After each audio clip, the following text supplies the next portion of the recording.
현예슬 리포터와 함께하는 외신 인사이드입니다. 안녕하세요. 안녕하세요. 안녕하십니까. 여기 완전 남탕이었는데 현예슬 리포터가 오니까 이제 분위기가 지금 화사해지고 좋아진다. 근데 오늘도 역시 여신이 아니네. 원래 아니었어요. 오늘 신여성이네. 다음번에는 여신 포스로 나와주기 바랍니다. 지난주가 개화기 신여성이었고요. 오늘은 청담동 둘째 며느리 정도. 둘째 며느리? 좋습니다. 막내 며느리 아니고? 막내 아니고 막내는 좀 도도해야죠. 다음 주는 다시 여신 모드로 돌아주기 바라겠습니다. 노력하겠습니다. 네, 진행해 보시죠. 네, 이번 주에는 순서를 조금 바꿔서 집중 토크 먼저 하고 그리고 이후에 외신 탑5 소개해 드릴 텐데요. 앞서서 메인 토크에서 글로벌 채권 시장 얘기하신 걸로 알고 있는데 그 연장선에서 그렇죠. 일본 국채에 관련된 소식을 가지고 왔습니다. 월스트리트 저널 기사였는데요. 일본 국채 5년물 금리가 사상 첫 0%라는 기사였습니다.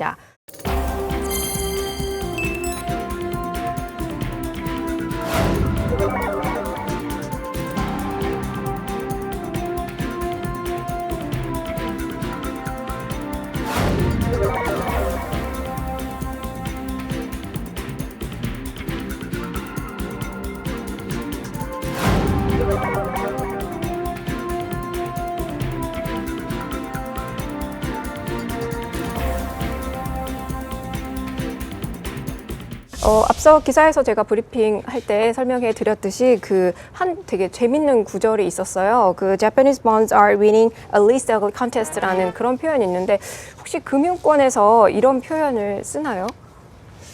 이게 발음이 너무 좋아가지고 잘 못 듣는데. 저 외신 리포터니까요. 지난 그 몇 년 전부터 나오기 시작했죠. 서브프라임 사태 터지면서 그 이후에 집중적으로 나온 단어인데 못난이 삼형제 중에 이제 누가 더 못생겼냐 뭐 이런 얘기니까. 그렇죠.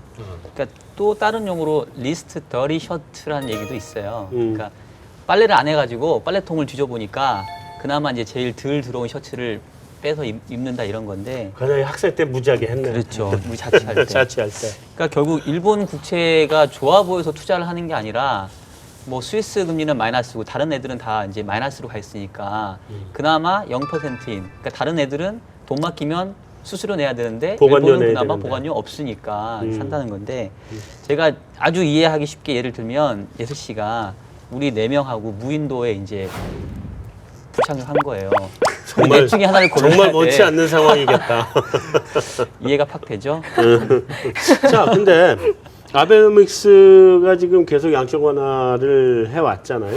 네. 이거 뭐 필요하면 더 할 수도 있다 뭐 이렇게 계속 구로다 총재도 얘기하고 그래 왔는데 뭐 일본 정부가 지금 국채 발행을 줄인다고 하면 4조엔 줄인다 그러잖아요. 그거 줄이면 그럼 BOJ가 여전히 국채 매입을 하는 건가요? 어떻게 되는 거예요, 이거? 뭐 지금 기존의 양적 완화를 확대하는 정책을 지금 유지를 해왔고, 네. 그리고 이제 지금도 현재 일본의 늘어나는 국채 잔량을 대부분 BOJ가 흡수를 하고 있거든요. 네. 그래서 양이 줄어든다고 해서 원래 사기로 계획했던 부분들 이런 부분이 뭐 정해져 있기 때문에 뭐 그 부분에 대해서 국채 시장에 대한 수급은 뭐 여전히 타이트한 상황으로 가지 않겠냐. 그리고 아까 못난이 형제들 중에서 가장 또 일본이 선택받을 수밖에 없는 건 지금 적극적인 바주카를 동원하지 못한 ECB 대비해서 BOJ는 지금 여전히 이제 물을 퍼주고 있는 상태니까 그런 측면에서 이제 중앙은행이라는 든든한 매수 기반이 있는 상황이기 때문에 공급이 주면 더 오히려 시장은 타이트해질 수 있겠죠. 오히려 그런 측면에서 일본 채권 시장에 대한 메리트들 여전히 좀 유효한 게 아닌가 뭐 이렇게 보는 시각들이 있는 것 같습니다. 아까 기사 브리핑할 때 설명해 드렸듯이 지금 그 일본 전문가 같은 경우는 지금 투자 매력도가 굉장히 높다라고 해서 일본 국채가 좋다라고 얘기하고 있는데 사실 독일도 좋지 않은가요? 그렇게 따지면? 근데 독일도 5년 금리가 얼마 전에 마이너스에 진입했다라고 이제 얘기를 했잖아요. 그래서 뭐 절대 금리 수준은 그런 것 같고. 근데 다만 이제 등급으로 보면은 일본이 조금 뒤처지긴 하죠. 독일은 이제 트리플 A인데 어쨌든 간에 일본은 최근에 이제 AA에서 하나 또 뺏기기도 하고 이랬으니까 네, 맞습니다. 등급 대비로는. 근데 마이너스까지 여전히 갔죠? 기축통화로서의 위상이 있으니까 뭐 그런 측면에서는 글로벌 투자자가 보기에는 뭐 여전히 그래도 뭐 어쩔 수 없이 선택할 수밖에 없는 그런 투자처인 것 같아요. 참 진짜 못난 애들이긴 못난 애들이다. 오죽하면 제로 금리가. 그러니까요. 제로에 이제 마이너스 금리까지 하니까 사실 좀 다른 대안이 많이 없다라고들 지금 접근할 수밖에 없는 거죠. 한국 국채는 왜 안 좋아하지? 그러니까요. 한국 국채도 이 정도면 지금 많이 좋아하고 있는 거예요. 왜 많이 좋아하고 네, 있는 거죠? 이제 외신 탑5 소개해 드리도록 하겠습니다. 한 주 동안 저희 연합 인포맥스 단말기에서 클릭수가 가장 많았던 외신 탑5 먼저 5위부터 소개해 드리도록 하겠습니다.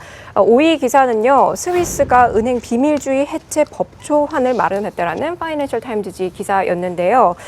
사실 1930년대부터 자국에 개설된 은행 계좌 정보를 공개하지 않는다는 비밀주의를 유지해오던 이 스위스가 미국 등 외부 압력이 거세지자 결국 방침을 바꾸기로 했다고 합니다. 지금대로라면 그 스위스는 외부의 요청이 있을 때만 사실 정보를 제공했었는데 앞으로는 그 외국에서의 당국이 관심 있을 만한 정보를 가지고 있으면 해당 국가에 자발적으로 통보를 하기로 했다고 기사는 전하고 있습니다. 스위스의 비밀 계좌 규모가 얼마나 돼요? 그건 아무도 모르는 거 아니에요? 말 그대로. 아무도 모르는 거죠? 계좌 수가 몇 개인지 뭐 이런 것도 모르고. 그러니까 스위스가 그런 비밀주의를 그 어떤 메리트로 내세워서 불법 자금들, 뭐 마피아 자금들, 뭐 이런 것들을 이렇게 유치를 했었는데 이제 그 메리트가 사라지네요. 그러면 만약에 이제 스위스로 돈을 안 넣을 거잖아요. 비밀이 보장이 안 나는 되니까. 안 갖다 맡길 거야 이제. 네, 그러면 다른 곳이 또 있을까요? 다른 곳 없죠. 그러니까 금 뭐 이런 거 사재기 해야 되고. 근데 금 가지고 이런 데 갖다 돈 맡기는 사람 정도가 되면 웬만하면 뭐 이미 금도 많이 가지고 운용하는 규모가 무지하게 클 텐데 금으로 다 가지고 있을 수 있을까? 그러기도 힘들고 힘들겠죠? 네. 바하마 그러면 버뮤다 이런 데로 가나? 조세피난처들 조세피나처. 그렇죠.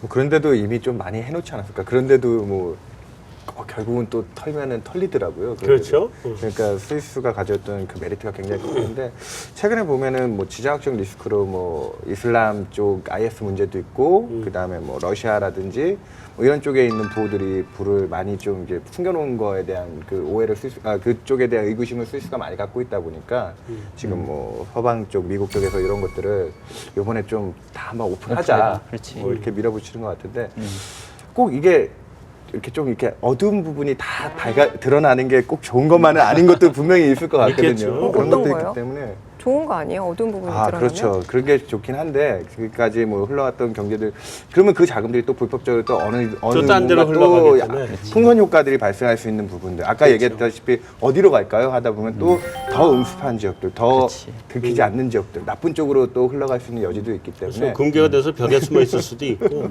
그러다가 뭐 인테리어 공사한 사람이 찾아낼 수도 있고. 그렇죠. 예. 그 외신에서는 지금 이렇게 다뤘는데 사실 내신을 보면 이 연관 검색어에 이 김정은도 같이 뜨거든요. 저는 혹시 이렇게 된 게 그 북한 제재와 관련이 있는지 좀 궁금한데 관련이 있을까요? 이게 북한만은 아니고요. 종합적일 거예요. 그쵸. 뭐 네. IS도 있고 뭐도 있고 여러 가지가 있을 테니까 뭐 그럴 텐데 그럼에도 불구하고 스위스가 이거를 다 까지는 않을 것 같고 맞아요. 예. 까는 척만 좀 하고 신용만 하고 그치. 그리고 여전히 숨겨놓아야 걔들도 장사가 되는 거기 때문에 이제 생각하는 것만큼 그렇게까지 이게 오픈되지는 않을 것 같다라는 게 예상입니다. 여기도 뭐 2018년 정도에나 가능할 거다 뭐 하니까 시간도 여유가 있는 것 같아요. 4위 기사입니다.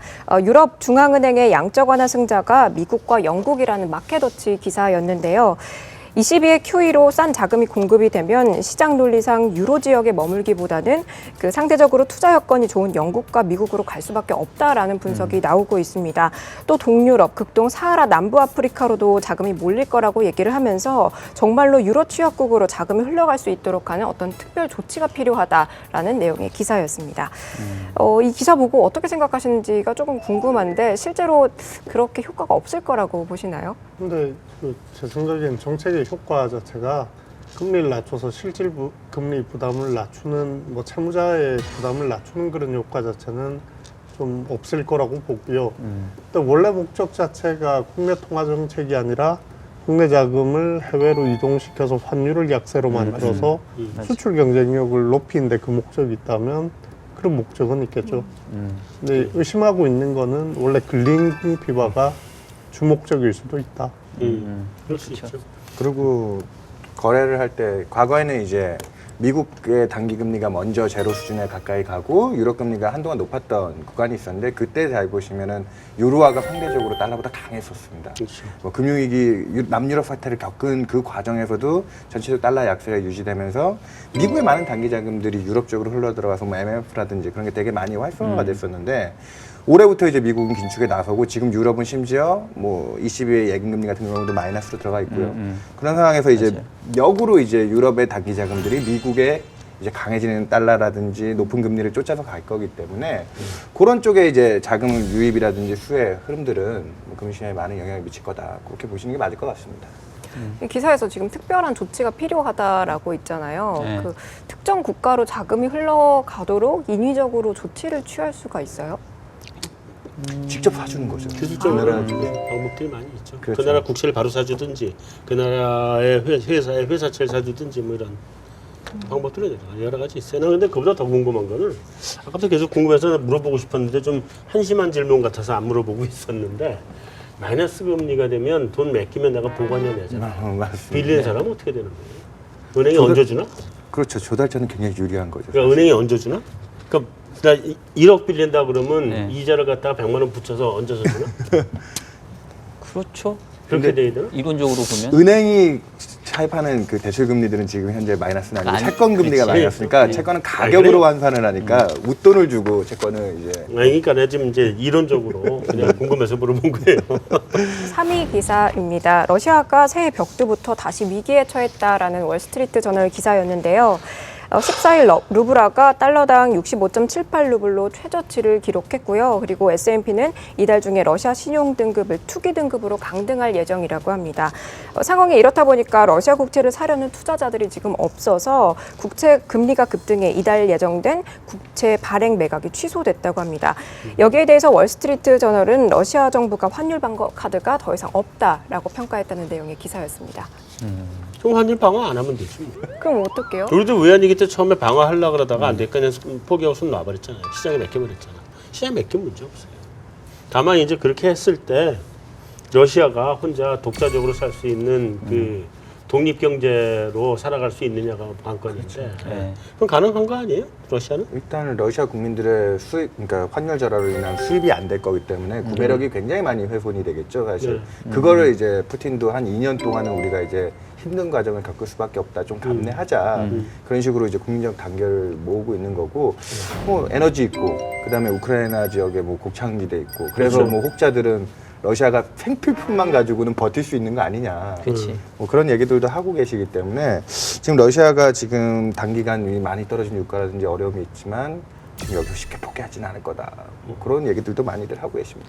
그리고 러시아도 의외로 수출을 많이 하고 있어가지고 맞습니다. 뭐 이렇게 통화 가치가 이렇게 떨어지는 게 마냥 나쁜 것만 아닌 것 같아요. 그러니까 항상 과거에 보면은 위기는 그 시장을 이기기 위해서 외환 보유고를 다 소진해서 쓸 때 왔기 때문에 최근에 스탠스도 푸틴 얘기하는 거 보면은 이런 쓸데없는 곳에 우리 외환을 낭비하지 않겠다 이런 거라서 제가 보기에는 약간 러시아에 이제 돈 빌려준 채권자 입장에서 오히려 더 조금은 불편한 상황이 아닌가. 그렇죠. 유럽은행들이 좀 골치 아플 걸? 맞습니다. 프랑스라든지 이런 데 많이 몰려 있거든요, 또. 네, 다음으로 2위 기사인데요. 뉴욕 연방준비위원회의 가계 설문조사로 저물가 우려가 누그러졌다라는 월스트리트 저널 기사였습니다. 설문조사 결과 지난달 미국 가계는 앞으로 1년에서 3년 동안 물가가 연간 3% 정도 상승할 거라고 내다보고 있는데요. 시장이 물가 하락을 내다본 것과는 반대된 견해가 나왔다고 합니다. 월스트리트 저널은 여기에 대해서 일반인들이 이런 전망을 갖고 있는 것 자체가 저물가를 벗어나는데 긍정적이다라고 평가를 하면서 이번 설문이 페드 당국자들의 부담을 덜어줬다고 내용의 기사였습니다. 페드 입장에서는 상당히 이제 뭐 희소식이죠. 왜냐하면 현재 연준의 물가 타깃 수준이 2%인데 지금 이제 코어 PC, 그러니까 핵심 소비자 지출 물가는 한 1.5가 채 안 되거든요. 그러니까 그렇다 보니까 이제 적정한 인플레이션은 못 일으키는 상황인데 1년에서 3년 이후에 기대 인플레이션이 3%다라고 한다면은 결국 이제 우리가 흔히 두려워하는 디플레이션 우려가 미국은 없는 거거든요. 그러니까 물가가 떨어질 거라서 소비를 이연하는 이제 이런 게 나타나는 게 아니라 미국 소비자들이 향후에 물가 올라가겠네. 그러면 소비를 늦추면 안 되겠다. 이제 이런 선순환으로 갈 수 있으니까 페드는 되게 좋아할 만한 기사이긴 한데 이게 이제 현실화될지는 앞서 뭐 지켜봐야죠 아직은. 그렇죠. 그래도 페드가 선제적으로 금리 대응을 할 수 있는 여건도 되는 거고 좋긴 굉장히 좋은 그렇다 거죠. 만약 된다면. 네. 근데 제가 보기에도 인플레이션 기대로 실질 금리를 구하다 보니까 미국 패드에게는 굉장히 좋은 것 같은데 한국도 지금 보면은 시장에서 팁스 가격에 녹여 있는 인플레이션 기대는 1%가 안 되고 한국은행이 서베이를 하면 막 2.6% 이렇게 나오는 것 중간 정도. 같아요. 근데 왜 전문가하고 비전문가가 이렇게 생각이 다를까 그냥 고민을 해봤는데 그 IMF의 블랑샤르 뭐 이런 사람이 얘기하면 유가가 떨어지면 교육 조건이 개선되고 실질 소득이 늘어나서 소비가 늘 거다 이런 식으로 생각을 하는데 왠지 모르게 그 전문가들은 뭔가 세계 경제 교역 구조나 서플라이나 디맨드 구조가 바뀌어가지고 이게 유가가 떨어져도 소비가 안 늘어나고 뭐 마치 과거의 위기처럼 원자재 가격이 떨어지면 주변국이 먼저 무너지고 그다음에 선진국으로 위기나 디플레이션이 점령된 다음에 나쁘게 되는 사례들 이런 걸 좀 염려하고 있는 게 아닌가 뭐 그런 생각을 하고 있습니다. 그렇게 보면 이제 이렇게 봐야 되는 거죠. 그러니까 유가가 떨어지면 실질 구매력이 올라가는 건 사실인데 그 올라간 실질 구매력이 소비로 연결되지 않을 수도 있다고 하는 것을 우려하는 거로 봐야 되겠죠. 근데 사실 저는 우리나라 상황은 조금 특이한 게 그냥 물가 바스켓이 현실 물가하고 좀 괴리가 있어서 그런 것 같아요. 그럴 수도 있고. 그러니까 이제 기사 중에 뭐 디플레이션 우려가 있다, 물가가 낮다라는 기사가 있으면 그 댓글을 한번 읽어보면 거의 욕이 반입니다. 장에 가서 한번 마트에 가서 장을 봐봐라. 한번 봐봐라, 그렇지. 지금 너 만 원짜리 들고 가면 살 게 없다. 그렇죠. 예, 그러니까 아마 이 체감 물가, 생활 물가하고 물가 바스켓의 어떤 괴리가 좀 일반인과 전문가의 물가 전망치를 좀 다르게 보게 하는 게 아닌가 저는 생각이 체감 들어요. 물가하고 다른 차이도 있죠. 어떤 언론사에서 설문조사를 한 걸 보면 그 우리나라 경제 문제 중에 가장 먼저 해결해야 할 게 뭐냐라고 했을 때 1위가 물가 안정이었거든요. 그렇죠. 근데 저는 저게 왜 그럴까? 왜 항상 저물가여서 디플레이션 우려가 된다라는 얘기가 계속 나오는데 왜 저게 1순위일까라고 생각을 해봤는데 사실 서민들 일반 국민들의 월급이 오르지 않으니까 그렇지. 뭐. 그래서 물가가 자꾸 오른다고 생각하지 않나 그러니까 그런 생각이 구매력에 들었거든요. 비해서 이제 구매력이 물가를 못 따라가는 그렇죠. 그 맞아요. 현상에서 나타나는 거고 또 설문을 할 때 일반인들 같은 경우에는 자신의 기존에 갖고 있던 생각이 이제 앵커링 효과로 잘 변하지 않는 경우들도 있기 때문에 그런 부분들도 이제 통계적으로 이제 민간이 전문가들보다는 좀 움직임이 변동성이 낮고 제한적일 수도 있다 뭐 이런 것도 있을 것 같습니다. 근데 이제 그 가게 입장에서는 그 화폐 환상이 역으로 발생을 해요. 그 부분이 이게 뭐냐 머니 일루전이라고 하는 게 있는데 자기 월급은 안 올라간다고 생각을 하고 물가만 올라간다고 생각을 하거든. 맞습니다. 근데 물가가 올라가면 결국은 다 반영이 돼서 자기 월급도 올라가게 돼 있거든. 전 안 그러니까. 올라서. 전 안 올라서. 자, 대망의 1위. 네, 한 주 동안 클릭수가 가장 많았던 외신 탑5 대망의 1위 기사는요. 유럽 대형 은행들이 그렉시트에 조용히 대비하고 있다라는 월스트리트 저널 기사였습니다. 단말기 조회수가 197회를 기록했는데요. 시티그룹, 골드만삭스, 증권회사 아이캡이 그렉시트 시 시스템에 가해질 충격, 여신 노출 위험, 그리고 그릭스에 공급해야 할 자금 등 구체적인 스트레스 테스트를 지금 진행 중에 있다고 합니다. 전문가는 그렉시트의 가능성이 사실 25%로 굉장히 낮은 편이지만 최선을 기대하면서 최악에 대비하는 것이 그 이유다라고 기사는 전하고 있습니다. 그 재밌는 게 지금 아까 얘기하셨던 그렉시트 확률 25%. 이게 시리자 당의 지금 지지율이에요. 그렇지. 예, 그거만큼의 지금 숫자가 나오고 있는 걸 보면 시장은 그 뒤의 상황에 대해서 염려를 하는 거고 실제 유럽 금융지표, 가격 지표도 움직임 보면은 유럽 전체 주가 지수 대비해서 유럽의 은행주들이 지금 상대적으로 약세가 좀 심합니다. 그 약세의 요인 중에 하나는 이런 그리스 같은데 또 예전에 PSI에서 많이 부채를 탕감해줬음에도 불구하고 지금도 많이 물려 있거든요. 그것 또 한번 띄면 어떻게 하나. 이제 이게 과거의 그렉시트, 2012년의 그렉시트 당시에 남유럽 전체로 확산되는 위험에 대한 불안보다 지금 은행들이 우선적으로 먼저 좀 한번 당하지 않을까. 그런 불안감을 자꾸 얘기를 하는 그리스가 사실은 지난번에 한번 당했잖아요. 그렇죠. 떼었죠. 그렉시트 얘기해놓고서는 결국 빅탕감한 거 아니야. 그래서 70% 가까이 떼어줬는데 지금 더 이제 나머지도 못하겠다 이러고 있는 거죠. 그리스가 신뢰를 정말 많이 잃은 것 같아요. 그렇죠? 그렇죠. 그리스 그러니까, 원래 네. 믿을 만한 원래 민족이 원래 아니었던 정기적으로 하는 원래요? 나라예요. 역사상 기록에 의하면 밥 먹듯이 로마 제국 시대 때도 떼먹었던 애들이라. 정식 기록으로는 뭐 1800년 이후로 뭐 1800년 이후로 한 5번 정도 디폴트 선언했나요? 그렇게 전에 뭐 자료를 봤던 것 같은데. 예전에 많이. 그 라인하르트하고 그 책에 예, 이번엔 다르다. 케네스 로고프하고 그런 책에 그런 통계 있었던 것 같습니다. 한 30년에 한 번씩 그러니까 디폴트한 걸로. 꽤나 정기적으로 하여튼 뭐 그리스는 그렇대요. 기사 마지막에 보면 그 만약에 그렉시트가 실현이 될 경우에 이탈리아가 따라갈 우려가 있다라고도 얘기를 하고 있는데 이거에 대해서는 어떻게 생각하세요? 이탈리아가 그 채무 불이행을 선언한 적이 있었나요? 이탈리아가 채권 위기는 90년대 한 번 있긴 했었습니다. 있긴 있었는데 채무 불이행까지 연관치는 갔었나? 않았던 것 같은데. 그때도 빚을 뭐 안 갚지는 않았던 걸로 저도 기억을 합니다. 그죠? 그 채무 재조정을 할지는 모르겠지만 불이행으로는 안 갈 것 같거든. 한 번 가고 나면 이제 그리스처럼 찍히는데 이탈리아는 그 정도 저거는 아닐 거예요. 그래서 거기까지는 안 갈 가능성이 높다고 봐야지. 네, 이렇게 해서 저희 한 주 동안 클릭수가 가장 많았던 외신 탑5 모두 다 알아봤습니다. 다음 주에도 더 재밌는 소식으로 찾아오도록 하겠습니다. 다음 주에는 여신 포스로. 알았죠? 네, 원래 그냥 올림푸스 여신 스타일로. 맞아 맞아. 저희 그리스 얘기 아빠가 보고 나왔으니까. 웃으세요. 너 왜 그러죠? 너그 주부 분들 말고. 오늘 주망대 함께한 소감 뭐 말씀해 주시죠. 네, 뭐 또 처음이라 제가 이제 좀 어색한 부분도 많고 뭐 좀 어줍지 않게 얘기들을 많이 꺼낸 것 같은데요. 다음번에는 오늘 이렇게 분위기를 잘 파악하고 갔으니까 다음에 이렇게 출연하게 될 때는 조금 더 정교하게 도움이 될 수 있는 얘기들 많이 하도록 하겠습니다. 다음번 금통이 있다 그러면 예, 뭐 또 저희가 제일 이벤트 데이니까 그때 또 시간 잘 비워두도록 하겠습니다. 시간 되면 꼭 봅시다. 이게 일단 한번 딱 이렇게 오고 나면 그다음에 붙박이가 되더라고. 고정이 되더라고. 이렇게 찾아주시는 게 고맙죠. 저도 놀러 왔다가 여기 눌러 앉았어요. 자, 그래 오늘 여기서 마무리하죠.